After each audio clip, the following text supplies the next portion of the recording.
Жамбыл облысы Қордай ауданы Гвардейский қалашығынан Бауыржан Момышұлы атындағы номері 43-ші орта мектептің 4-ші А сынып оқушысы Берік Аяулым.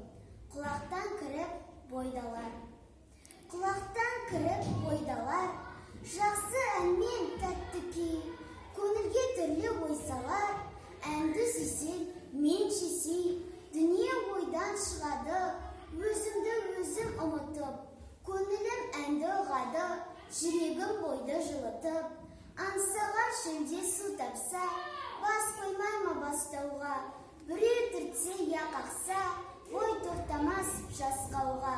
бір кигізіп, сүйгізіп, ескі өмірді тіргізер, өмір тонын кигізіп, жоқты барқып жүргізер, есіткендей болады, құлағым ескі сыбырды, ескі ойға көңілім толады, тірілтіп өткен құрғырды, ішіп терең бойлаймын, өткен күннің уларын, және шын деп ойлаймын, жұрттың жалған шуларын, тағы сене бастаймын, күнде алдағы шқуларға, есім шығып қашпаймын, мен ішпеген у бар ма?